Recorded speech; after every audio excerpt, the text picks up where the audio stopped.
Welcome to Yumi Podcast. The boy from the rain.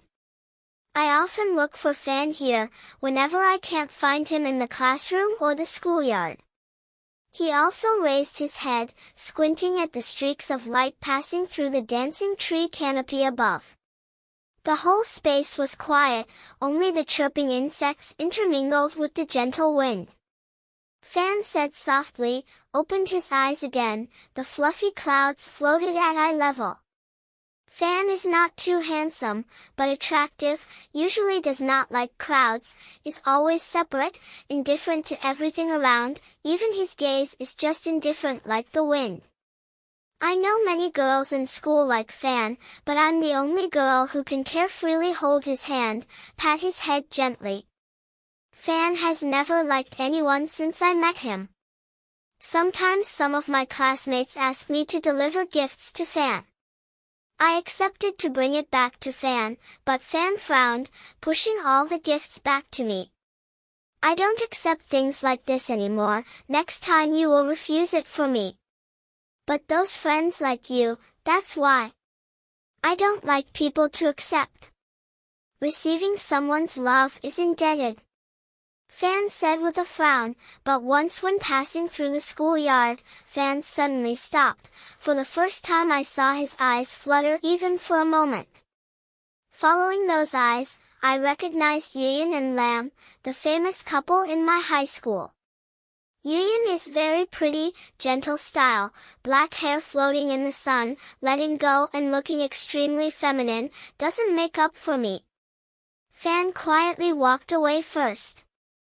And I was still standing there, silently watching his back fade away. I realized that I couldn't stop myself from watching Fan anywhere, anytime. I sighed, feeling stupid too.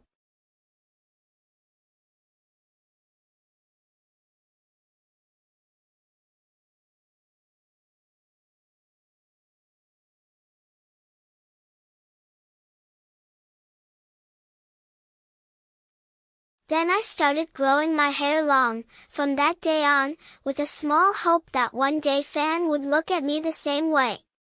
17. Through my new age, my hair has grown a little past my shoulders, and can be tied up into a wiggling ponytail.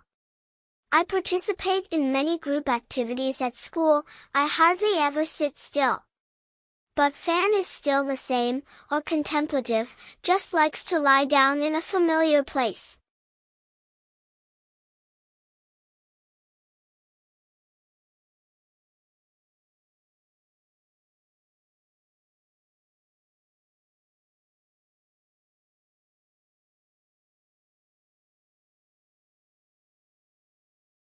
Fan often comes to my house on murky rainy days in the middle of summer, crawls into my messy loft room, lies on the floor and listens to Trin on the old radio.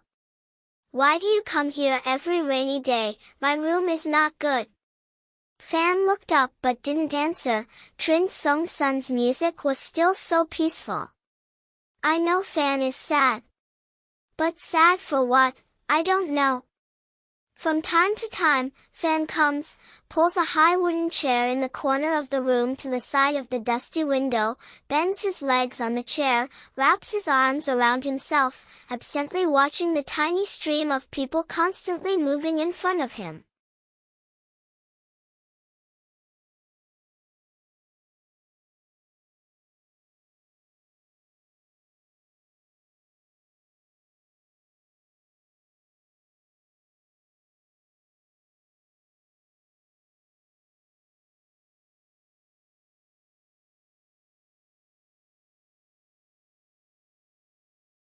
Under the road and then self-advocacy. But at that time, I kept having the feeling that both space and time around him seemed to be frozen in a closed, transparent box and only Fan was quietly in it. Equanimity. But lonely. At times like these, I feel my heart ache again, like some old sad chorus of Trin music. I smugly, reaching out my hand to stroke a few strands of hair that fell across my shoulders. Fan laughed, looked at the rain and cried for the sea. I say go to the beach.